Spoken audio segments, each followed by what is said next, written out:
Here's everything you're going to need to know to get started as a landscape photographer. By the end of this video, you're going to feel confident in the equipment you need to get started and how to use it, in the planning required to get the shot you have in mind, in controlling your camera settings and some basic shooting techniques, how to import your shots when you're back home, and how to choose which ones to process, how to store your files, and finally, how to share your images, whether with yourself, with your family, or with the entire world. Let's dive into this. Let's talk equipment. In this section, we're going to talk about cameras, lenses, tripods, and accessories. There are literally hundreds, if not thousands, different kinds of cameras that you can get for landscape photography. It's going to be impossible to go through and talk about everything, so we're going to talk about the basics and the most common types of cameras. I'm not going to go into film here. If you want film for another video, yeah, let's do it. For now, we're going to talk digital only. So when you're talking digital cameras for landscape photography, we've got full frame cameras, crop sensor cameras, micro four thirds cameras, medium format cameras, probably more. And then not only that, we've got mirrorless or DSLR choices. So which do you pick? Well, the most economical way is to use what you already have. If you have one of these laying around, use that. It's going to be just fine. I've taken, like, if I showed you the very first camera that I used and sold a picture from, you might be amazed. I don't know. But it really doesn't make that much of a difference, especially if you have a modern camera made within the last 5, even 10 years, you're going to be just fine. If you are looking to pick up a camera and want to keep your budget down, here's a video. Check that out. I did a video on how to get started, like $400, pretty rad.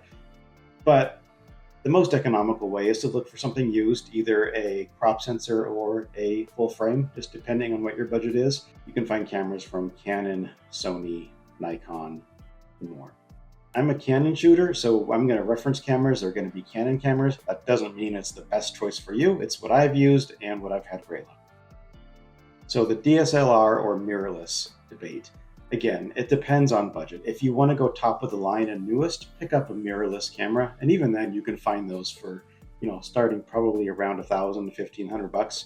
I still shoot with a full frame DSLR. I haven't seen the reason to upgrade yet. I love my 5D Mark IV. It does everything I need it to do. Although I am being tempted by the news of a Canon R5 Mark II, I could be convinced. But for now, my 5D Mark IV does everything that I need it to do.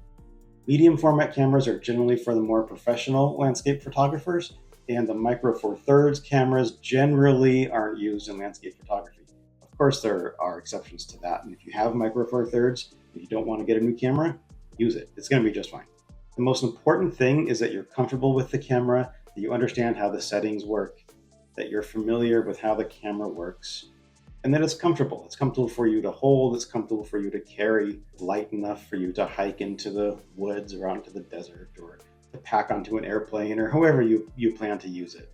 So my best advice for a camera is to either use what you have, pick up a used crop sensor camera or a used full frame digital camera, either mirrorless or DSLR. You're going to be great. Okay, lenses. If you picked up a camera body that has, it's just the body and you can attach and remove lenses to it, then you're going to need a lens or two to shoot with. But what's the best lens for landscape photography? Again, it depends on what you want to do. There's different kind of lenses. We've got a prime lens that does not zoom, and then we have zoom lenses that, guess what? You guessed it, they zoom. So you have those choices, prime or zoom. What's best? And then how big of a zoom do you need? Again, it depends. I'm going to say that a lot because it depends on what you want to do. If you're looking to get those big, wide vistas of landscape photography, a prime lens with a wide field of view is going to be great for you. Maybe you want a 16 millimeter, an 18 millimeter prime. Those will be great for those big, wide, open vistas. If you want something where you want to get nice and close to something far away, you're going to want to zoom in, and maybe you're going to want a 200 millimeter zoom lens or a 600 millimeter zoom lens. Again, if we're thinking economical and a way to get started, often when you buy a camera, it's going to have a lens attached to it. It's going to come with a lens. That lens will probably be just fine to get you started. Something that you might want to consider if you have a crop sensor camera and you put a full frame lens on it, say you have a 70 to 200 full frame lens and you put it on a crop sensor camera. The crop sensor is a 1.6 magnification. So the important thing to know is if you have a 70 to 200 lens and you put it on a crop sensor camera, your focal length is actually going to be 1.6 times higher. So whatever 70 times 1.6 is, and whatever 200 times 1.6 is, that's your actual focal length. But if you use that lens on a full frame camera, it's going to be the 70 to 200 as advertised. So that is something to keep in mind. They do make crop sensor lenses. In the Canon world, those are noted as EFS instead of EF, which are the full frame lenses. So if you're lens shopping, it's something to keep in mind. Know what kind of sensor is on your camera and the corresponding lenses to go with it. The most common lenses in beginner landscape photography are going to be some sort of zoom lens. Maybe an 18 to 135 zoom lens is a good place to start. And then that covers a really wide angle. You can get into 135 millimeters and zoom all the way out to 18 millimeters, which is a great place to be. Next, you're going to want a tripod, and you can spend, thousands of dollars on a tripod, or you can spend $30 on a tripod. I'm going to recommend that you don't go on either of those extremes, but you can find a nice tripod on Amazon for between $50 and $150. Probably a good place to start. Look for something that's metal, aluminum. Look for something that has a metal head instead of a plastic one, and something that just has a little bit more. It's nice to have a little bit of girth to it because you want that tripod to sit firmly on the ground and hold that camera perfectly still. The tripod is going to come in handy if you're shooting at dusk or early in the morning, or if you're shooting late at night. If you're shooting astrophotography, you're definitely going to need a tripod. If you're shooting long exposure, you're going to need a tripod. If you're generally shooting on bright sunny days and you're hiking in somewhere and you have your camera and you're only going to shoot handheld, no need for one. So that's up to you. Another thing to consider is a remote trigger, especially if you're using a tripod and you're shooting at night or in one of those other scenarios. When you push the shutter, your camera is going to react. It's going to shake. No matter how gently you think you're pushing that, there is going to be some camera shake in there. So a remote shutter will plug into your camera and give you the ability to control your shutter from a distance. There's wired ones and there's wireless ones, just depending on which one is a good fit for your camera. If you don't have one of those or don't want to get one of those, they can be cheap, $20, $30 or less. But if you don't have one, or you don't want to get one, or you just can't get one in time, whatever, set your timer on your camera to a 2-second delay. So you push your shutter button, the camera has 2 seconds to settle, and then it'll take the picture. Okay, we've got all of our stuff. Let's plan our shot. Planning. I've learned a lot about planning, or the lack thereof, in my photography career so far. I've made some mistakes. I put myself in some really precarious situations that I really shouldn't have been in. I wouldn't have been in had I planned. There's a couple of stories I have. I'll put a link here about a couple of my survival stories if you want to check those out. But those stories wouldn't have happened had I been properly planned. So now I carry a first aid kit where I go. I make sure that I have some basic stuff. I make sure that I have water with me. I make sure I have snacks with me. I keep a first aid kit. I have a headlamp. I have a portable jacket that I can get out if I need it. So just make sure that wherever you're going, that you're properly prepared. If you're going into the woods, have some warm clothes with you. Have some bug repellent, some long pants, some long sleeves. If you're going into the desert, bring a ton of water, more than you think you'll need. That's so incredibly important. So when you're planning a shot, it's not just about your gear, it's also about your safety, just to make sure. There was a time I went out into sand dunes, like, I'm not kidding, like way out into these sand dunes. And I got my shot. I got the full moon rising. It was gorgeous. What I didn't think about was after the moonrise, it's nighttime, it's dark. And yes, I had the light of the moon.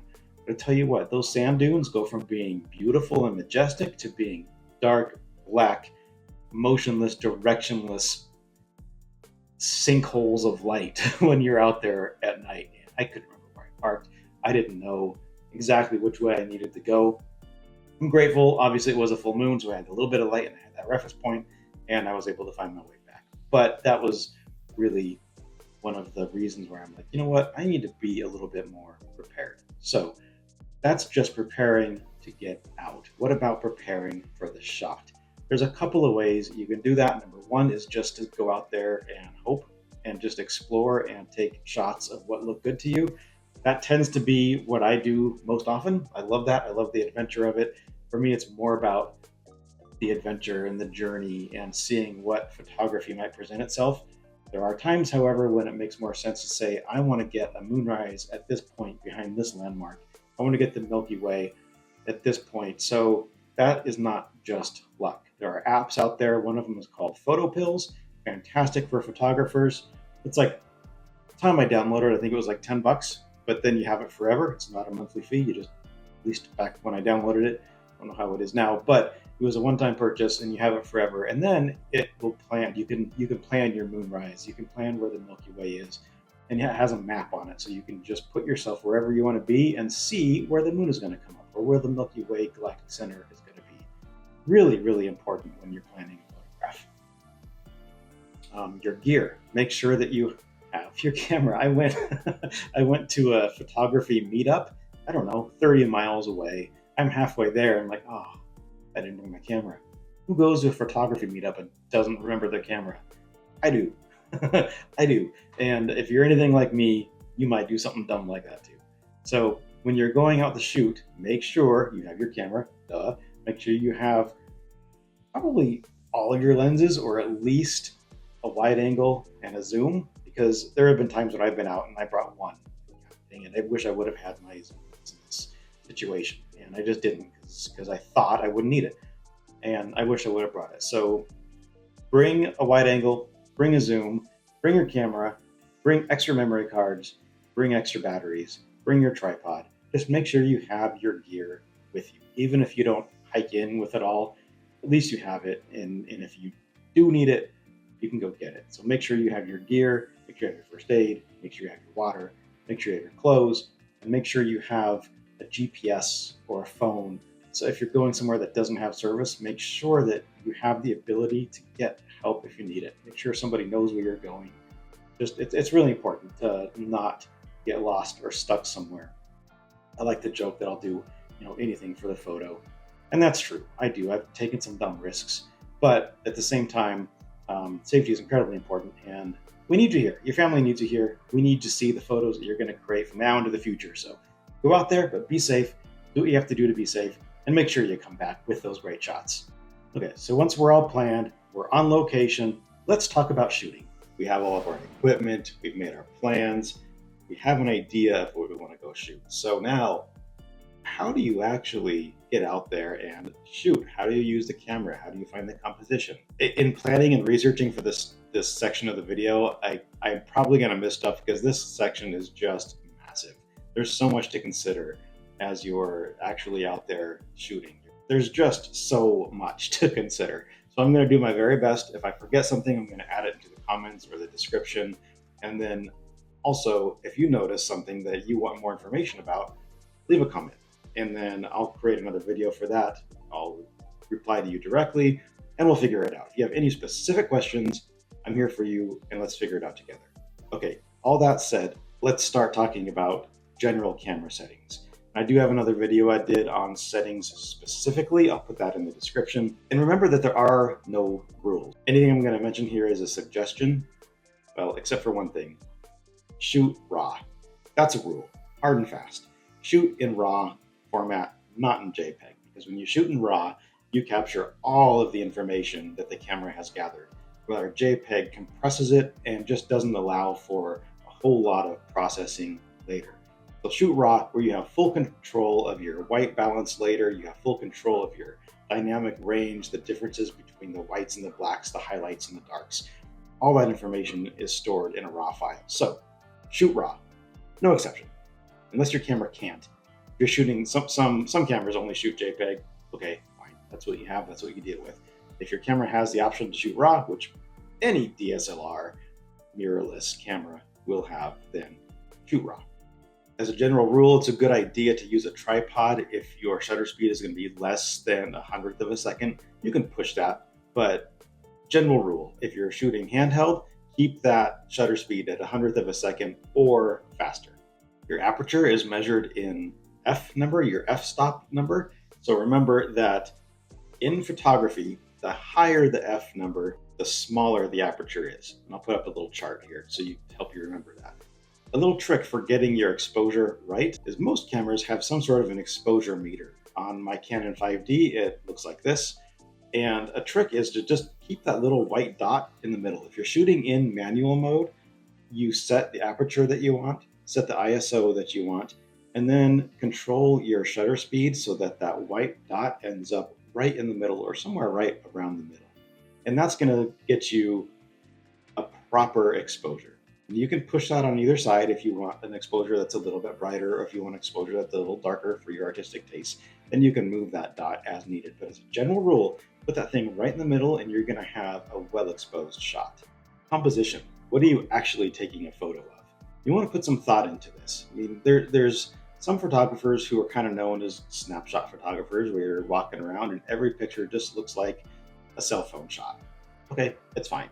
But if you want to create something that's a little bit different or something that's really visually interesting, you need to keep composition in mind. If you've really planned out your shot, then composition kind of takes care of itself. You know that you want the moon rising behind this certain structure, and you know that you have an ocean sunset or a nice forest scene with aspen trees and their white trunks. That kind of stuff, like you have a pretty good idea of what composition is going to look like. If you're going somewhere new and you just want to create something and you're not exactly sure what, you're just kind of on a photo adventure, some things to keep in mind for your composition. And again, these are not hard and fast rules, just simple suggestions that have worked for me. Other people may have different advice, you may have different experience. This is what has worked for me. When you're composing a photo, I like to try to think, what are 3 interesting things that I'm taking a photograph of? Does your eye naturally flow between those 3 interesting things? Look for depth and leading lines in a photograph. Maybe there's a row of trees that disappears into the distance, or a fence, or a pathway that winds through. That kind of stuff really lends itself to pulling a viewer into the photograph. And I think the longer you can get somebody to look at your photo and imagine themselves in that scene, the better that photo is going to be received. If it's a snapshot, someone may swipe past pretty quickly and not just give it a whole lot of attention. But if you can stop the swipe if they're looking on social media, which they are these days, then your odds of having somebody engage with this photo and really appreciate it improve greatly. Another tip that I think a lot of people just don't even consider is to change your perspective. Get super high, like vertically. Get the super high or super low in a photograph, and you're going to completely change the perspective and create something that isn't normal. That's kind of what you want to do, because there's so many, everyone's a photographer these days, right? Everybody has a phone in their pocket. Everybody can take pictures. The thing is, the vast majority of people take pictures from their standing height, so between whatever 5 feet and 6 feet is going to be average in what everybody does. So get lower than that, get higher than that, put your camera on the ground and shoot up at something. It's going to completely change the perspective, and you're going to get a piece of art that you can be really proud of, and that's different than what everybody else is doing. Especially like with reflections, you can get your camera like right to water level. It's going to completely change how that photograph feels. Try that. That's really cool. There are certain events that draw a lot of photographers. There can be like okay, the sun sets twice a year at this certain spot, and it goes right down in between buildings or right underneath the legs of a pier or whatever. That kind of event is really going to draw a lot of photographers. I tend to avoid those kinds of things unless I go there and do it a little bit different. So if you see a group of photographers, maybe don't just join them and shoot what they're shooting, because then you're just going to end up with a shot that everybody has. Why bother? So turn around, maybe shoot something in the opposite direction. Shoot the photographers themselves. Think a little bit differently. You're going to get something that nobody else has, and I love that. I think that's a really beautiful thing about photography, especially as photography is getting more and more saturated. Go new places. If you live in a certain neighborhood and you're used to shooting in your certain area, it's great for practice. But to really push yourself, even just go somewhere new. Maybe it's a day trip. Maybe you go to a state park you've never been to.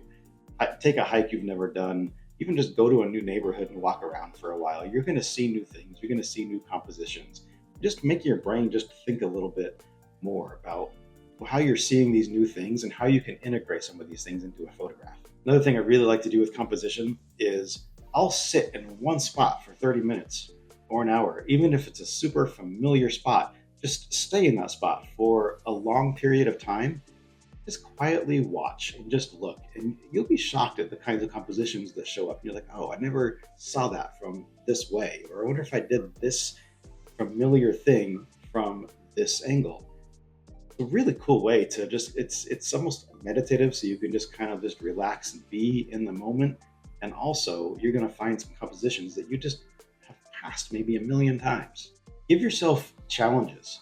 Maybe you put on a zoom lens and say, anything I shoot today is going to be at 200 millimeters. I'm only going to shoot zoomed in. Or the opposite, put on a wide angle and say, I'm only shooting wide angle stuff. What can I find? When you have a zoom lens on, you're forced to think about composition more than you would with your wide angle. Your wide angle, you can just shoot anything and you're probably going to get a decent composition. With your zoom lens, you have to really put more thought into it and say, what is in the frame, and is that in there on purpose? Another cool trick to really think about how you're intentionally taking photographs is just pretend you have a roll of film in your hand. Pretend you have 24 shots or 36 shots. You don't have unlimited shots and you can push a shutter and just fill up your card. Imagine you have 24 opportunities to get a picture. What are you going to do? You're going to push that shutter button very intentionally, only when you're really sure you have a pretty good shot. Go outside when there are storms. Be safe, but go outside when the stormy weather is coming, when there's thunderstorms approaching. You're going to get some incredible cloud formations. You might catch some lightning. That kind of stuff is just priceless, and it's a really cool experience. Sunrise. Get up before everybody else does. Because yeah, sunrise might happen at 6:15, but have you seen the sky at 5:50? It's completely different. If you're lucky and the sky just kind of does that pre-sunrise glow, there is nothing like it. And if you can be out there and experience that and get that photograph, it's just going to be priceless for you. The experience and the photograph. There are more techniques that I'm tempted to talk about, but I think I'm going to save them for maybe a more advanced video, maybe a next video where we can talk about techniques like focus stacking and image bracketing. That type of stuff can be incredibly effective in landscape photography, but for now, let's leave it here. Go out there and explore. Leave comments if you have certain questions. If you want to talk focus stacking and bracketing, I do have other videos on those, and I'll put them in the description, or just leave a comment, contact me, and we can talk about that more. And I will do more videos on more advanced techniques in the future. But for now, I think that's enough to get out there with your camera and just start shooting. Just start creating. Keep your composition in mind, really understand your settings, go new places, experience new things, and you're going to come home with photographs that are different than what everybody else has. Okay, once you're home and you have your card full of shots, what do you do with it? How do you import those, and how do you even begin the processing process? That's next. This section is probably going to be the least interesting, but obviously the most important. Once you're home, how do you get your pictures from your camera or from your memory card onto your computer or your laptop so you can begin processing? There are a couple of ways to do this, and you wouldn't think this would be controversial or difficult, but a lot of people get hung up on this part. So I'm gonna, there's a lot of different ways to do this. There's a lot of different software that you can do this with. I'm gonna show you what I'm familiar with what I do now and what I did previously, and that's with using Lightroom. Two main ways to import your pictures from your camera to your computer. You can connect your camera directly with USB or HDMI or whatever cord you have that matches your camera and your computer. That's probably the safest way to do it, so you're not putting cards in and out of your camera and in and out of card readers, because the more you do that, the more likely you are to damage the little pins and connectors in the camera or on the card. I've been doing it this way for years and have yet to run into a problem, but I have heard of it and it does happen. I don't happen to have the cords to connect to the camera. I know, rookie move, but I use a card reader and the card. So I put the card into the card reader, attach the card reader to the computer, and then access my raw files from there. So let's dive into the computer screen. I'm going to show you how this looks and how I do it. File setup. Let's talk about file setup first. Create the file on your computer where you want to store your images. Here I have my Light and Magic photo folder, and then I created a folder called Lightroom Imports. So when we go into Lightroom Imports, these are currently all of the raw files and edited files from the last couple of months anyway, from when I started doing it this way. So once you set up your folder where you want all of your imports to live, when you connect your camera or your card and you go into Lightroom, you're going to see that Lightroom in the local version, we'll talk about cloud version in a minute, so this is Lightroom local, you're going to see that you have the option to select your camera card. And it will be called something different. If you use Canon, it will be called this, this EOS Digital. Other camera names will have different names. Doesn't matter. So if you were to click on this, then you're going to see what images are on that card. Lightroom is going to pull those up and say, okay, here are the images on the card. What do you want to do with them? Here you have your save actions, and it says save to, and you have, this is the file that I created, my Lightroom imports file that I showed you just a minute ago. If you want to change that, create something new, you would click choose folder and go through that process. I've already done that, so what I would do is hit select all. It'll select all the folders on that card and then save. And then those photos will save into your folder and be read by Lightroom. It'll take some time to import based on how many photos you have, but it will import into Lightroom. These photos now live in that Lightroom imports folder that I just showed you. And now Lightroom is seeing them in that folder and showing them in the Lightroom platform. This is the grid view. Go down to the single view and scroll all the way to the beginning. So those folders that were those images that were just imported are now here in Lightroom, ready to be edited. And this is in local. So that's the first way to do it, and that's the way I import these now. And you might have, if you went on a weekend trip or a day trip, you could have 1,000 pictures here. Here I just imported 7. So depending on how many pictures you took, you may really overwhelm yourself with 1,000 pictures or 500 pictures or 2,000 pictures or however many you took. They're all going to show up here. And one of the ways I decide which ones I'm going to process is I'll go through and just kind of scroll quickly through these little thumbnails. And the thumbnails that catch my eye are the ones that I'm going to work on. So if you have 1,000, you could have 40 or 50 of them that are the exact same composition. You were just taking a lot of photos. So sometimes you can go through and just eliminate a bunch based on that. So I'll go through and just select the ones that really stand out to me. And like that fire truck happens to stand out to me. So I would click on that. Here, down here, you have a star rating system. So you can go through and just say the ones that really stand out to you, you can give them a 5-star ranking. Go through all of your 1,000 just by scrolling like this. The ones that stand out to you, give them a 5-star rating. And then when you're done with that, you can sort this by your star rating. And so then all the photos that you've marked at 5 stars are going to show up at the front of your timeline here. You can just process these as you like, or you can go through with the ones that are not rated 5 stars, highlight them, and delete them. When you delete them from Lightroom, you're deleting them also from your Lightroom folder on your computer, on your laptop, or your desktop.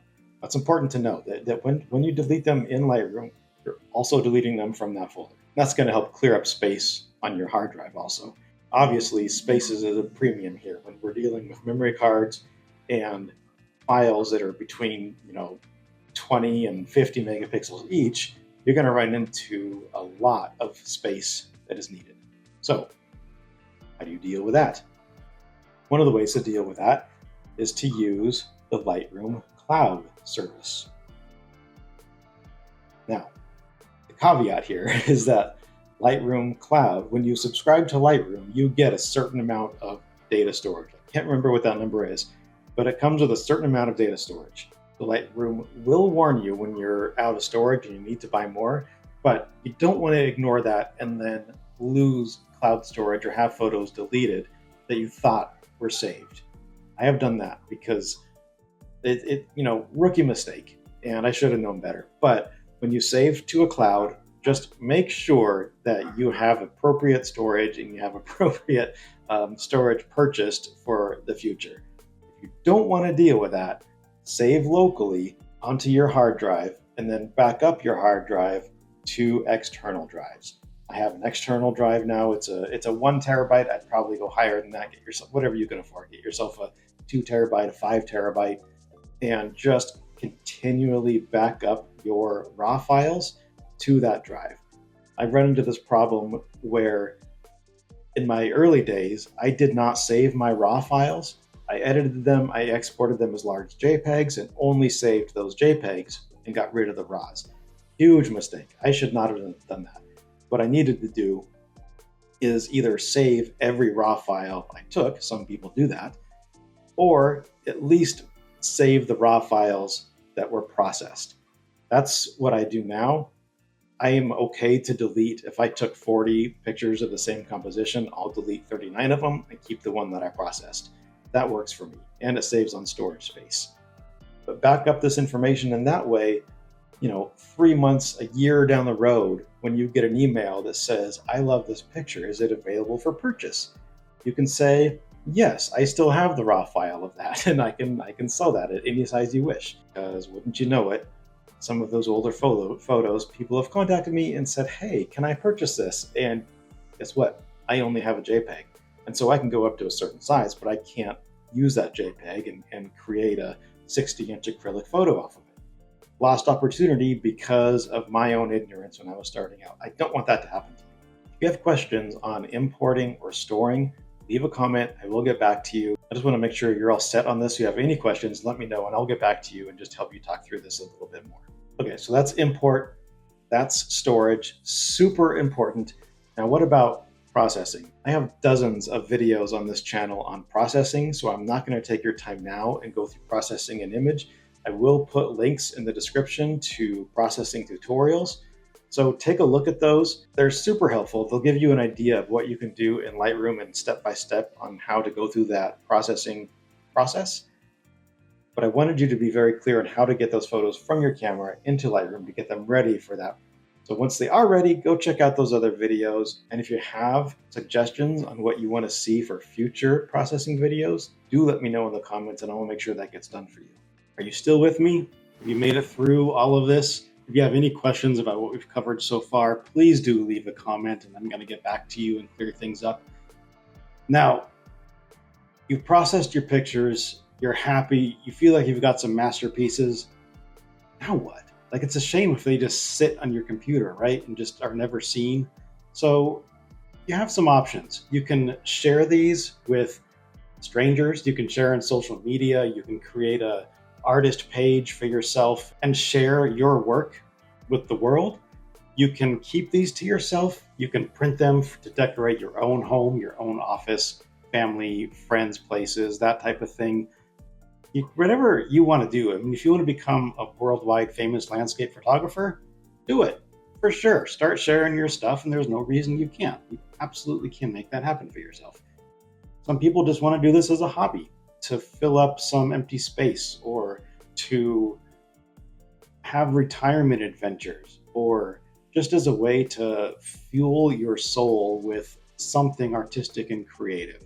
Photography is so accessible to really any of us. So if you are going to share, I have some advice. Take it or leave it, but this is what I think. First, I want to say, don't worry about number of followers. Don't worry about number of likes. Don't worry about number of comments or shares or any of that stuff. That's all vanity metrics that just doesn't matter. When I first started, I'd post on my own photography page that I'd started, and I'd get 1 like, maybe 2, if my dad saw it also. Like, my mom liked them consistently. Sometimes my dad even did. And that's just how it was for quite a while. And then slowly people started noticing, and I'm still small. I'm still a small deal, but more and more people are noticing, and that does feel good. But that only happens when you're authentic and genuine. If you have a photograph that you'd like to share online, post it to your own personal pages, your Instagram, your Facebook page, your TikTok, your X account, post to all of your own personal accounts, but also look into interest-based Facebook groups, state-based groups. There's all sorts of Facebook groups that you can find and join and share your images. Now, the caveat there is that most of those don't want you to do any type of selling whatsoever.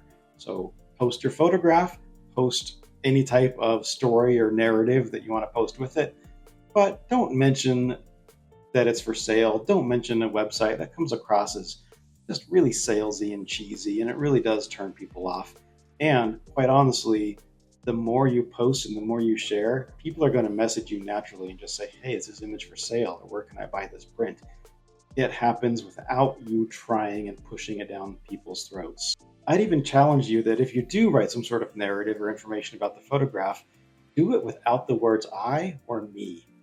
Make it about you. Make it about the viewer. Make it about the person looking at this photograph. When we do what we do for others, we're going to see more growth in ourselves. Give more than you take. Enjoy this hobby. If it's going to be a career for you, enjoy pursuing the career. But have fun. Be authentic. Be genuine. Take the photos and process them in a way that makes your soul happy, and share them with the groups that you think they need to be shared with. Most importantly is have fun. Do it for yourself. If it stops being fun, stop doing it. Don't let this become work. Don't let it become something that you have to do. Get out there because it fuels your soul. Get out there because it gives you something to look forward to. Get out there because being out there is more important than the photo you're going to come back with. And enjoy the journey. And I'm going to be here for you. Let me know if you have any questions. Thank you for being here. Thank you for watching this. I really hope that you've learned something, that you've been able to take something home with you. And if you haven't, please do subscribe to the channel.